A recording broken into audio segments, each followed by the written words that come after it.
بسم اللہ الرحمن الرحیم۔ مسلمان اپنی ذمہ داری سے غافل کیوں ہے؟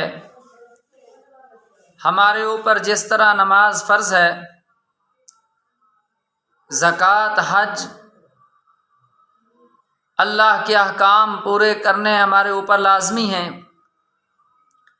اسی طرح ہماری ذمہ داری میں اور ہمارے اوپر لازمی ہے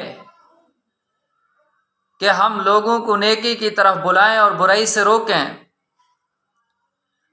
بلکہ نبی پاک صلی اللہ علیہ وسلم کی امت کیوں بہتر ہے اور سب امتوں میں سے بہترین امت یہ کیوں ہے؟ وہ اس لیے ہی ہے، اللہ رب العزت نے ان کے اوپر وہ ذمہ داری ان کے سپرد کی ہے جو کہ پہلے انبیاء کرام کے ذمہ اللہ کام لگاتے، لوگوں کو اچھائی کی طرف بلائیں اور برائی سے روکیں۔ آج وہی کام نبی پاک صلی اللہ علیہ وسلم کی نبوت کے بعد آپ کی امت کے سپرد ہے کہ لوگوں کو اچھائی کی طرف بلائیں اور برائی سے روکیں۔ کنتم خیر امۃ اخرجت للناس تأمرون بالمعروف وتنہون عن المنکر۔ یہ امت بہترین امت اس لیے ہے، یہ لوگوں کو نفع خیر کی طرف بلانے کے لیے ہے اور برائی سے روکنے کے لیے ہے، ہماری ذمہ داری میں شامل ہے، اور ہم اس ذمہ داری سے بالکل غافل ہیں کہ لوگوں کو ہم اچھائی کی طرف بلائیں اور برائی سے روکیں۔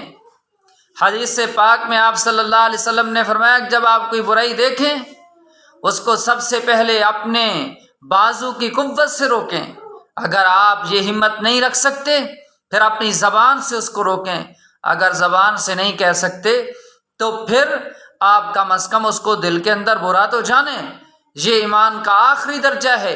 آپ دیکھ لیں اب برائی دنیا کے اندر جتنی ہے، غلط کام جتنے ہیں، ان تین میں سے ہم کون سا طریقہ اپناتے ہیں؟ کیا کبھی ہم نے اس کو اپنے بازو کی قوت سے روکنے کی کوشش کی؟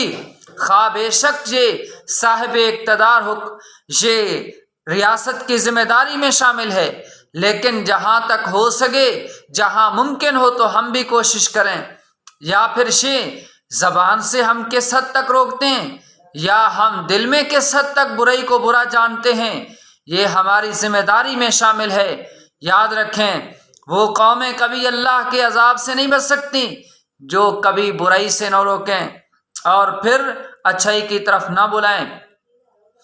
حدیث پاک میں ایک واقعہ آتا ہے، نبی پاک صلی اللہ علیہ وسلم نے بنی اسرائیل کا ایک واقعہ سنایا۔ ایک شخص تھا بہت نیک، عابد، زاہد، دن رات اللہ کی عبادت میں لگے رہنا۔ اللہ رب العزت نے اس قوم کو تباہ کرنے کا فیصلہ کیا، فرشتوں کو حکم کیا کہ جائیں وہاں ان کو صفحہ ہستی سے مٹا دیں، چونکہ وہ نافرمانی میں حد سے زیادہ آگے جا چکے ہیں۔ تو ایک فرشتہ عرض کرنے لگا، یا اللہ وہاں تو ایک آدمی بہت زاہد عابد ہے، کیا اس کو بھی ہم برباد کریں؟ اللہ رب العزت نے جواب میں ارشاد فرمایا کہ جاؤ سب سے پہلے اسی کو غرق کرو جس کو اپنا خیال ہے اور دوسروں کا خیال کوئی نہیں۔ اس لیے تمام سامعین سے، میرے بزرگ، جوان بھائی، بوڑھے، میری ماں، بہن، بیٹیاں، سب سے ہماری ذمہ داری میں یہ شامل ہے کہ ہم لوگوں کو اچھائی کی طرف بلائیں اور برائی سے روکیں، اور جب ہم لوگوں کو اچھائی کی طرف بلائیں گے اس کے لیے ہم چند قدم بھی اللہ کی زمین پہ رکھیں گے۔ نبی پاک صلی اللہ علیہ وسلم نے ارشاد فرمایا ساری کائنات ایک طرف ہو جائے، وہ چند قدم اللہ کے نزدیک سب سے زیادہ عظیم اور قیمتی ہیں۔ اپنی زندگی کو اس طرف لاؤ کہ ہم لوگوں کو اچھائی کی طرف بلائیں۔ ہمارے اس چینل کا صرف یہی مقصد ہے کہ میری اور پوری انسانیت کی زندگی میں نبی پاک صلی اللہ علیہ وسلم کا دین آ جائے۔ آپ اس چینل کے ساتھ جڑیں تاکہ ہم ایک سوچ، ایک محنت کے ساتھ آگے بڑھیں کہ دین میری زندگی میں آئے اور اللہ کی مخلوق پوری انسانیت کی زندگی میں آ جائے۔ اس کے لیے کوشش کریں۔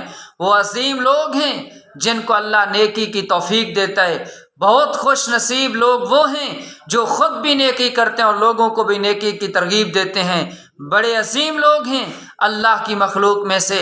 اور کوشش کریں کہ اس چینل کو خود بھی سبسکرائب کریں۔ سننے والے میرے تمام بزرگ، جوان، بھائی، بچے، میری ماں، بہن، بیٹیاں، سب اور دوسروں کو بھی اس کے لیے تیار کریں۔ جتنے لوگ آپ کی کوشش کی وجہ سے اس کے ساتھ جڑیں گے، جب اور جہاں وہ دین کا ایک واقعہ بھی سنیں گے، تو آپ جتنا اللہ ان کو اجر نصیب فرمائے گا، اس کے برابر اللہ آپ کو بھی ثواب نصیب فرمائے گا۔ اور پھر جتنے لوگ آپ کی کوشش کی وجہ سے عمل کی طرف آئیں گے، اللہ جتنا اجر اس عمل کرنے والے کو دے گا، اس کے برابر آپ کو بھی ثواب نصیب فرمائے گا۔ کوشش کریں اس کے لیے۔ دنیا کی زندگی کے لیے ہم کتنی کوشش کرتے ہیں، ایک عارضی اور محدود زندگی ہے، 50، 60، 70، 80 سال کی زندگی ہے، اس کے لیے دن رات ہم لگے رہتے ہیں اور ہم چاہتے ہیں کہ ہماری زندگی بہتر سے بہتر ہو۔ جوانوں، بزرگوں، ماؤں، بہن، بیٹیوں، سوچو وہ زندگی جو تنہائی کی زندگی ہے، وہ گھر جو تنہائی کی زندگی ہے، تنہائی کا گھر ہے، یہاں تو پھر بھی کوئی پوچھنے والا ہے، وہاں تو کوئی پوچھنے والا بھی نہیں۔ اس تنہائی کے گھر کی تیاری کرو۔ جو شخص اس دنیا کے اندر دین کو اپنی زندگی کا، دن رات کی زندگی میں اللہ کے محبوب پیغمبر کے دین کو لاتا ہے، اس پہ عمل کرتا ہے اور لوگوں پہ اس کے لیے کوشش کرتا ہے، یہ اس کائنات میں ایک عظیم انسان ہے۔ کوشش کرو، اپنے اللہ کو راضی کرو تاکہ ہماری آخرت کی زندگی بہتر ہو جائے، اس یقین کے ساتھ کہ انشاءاللہ آپ کوشش کریں گے، اللہ آپ سب کا حامی و ناصر ہو۔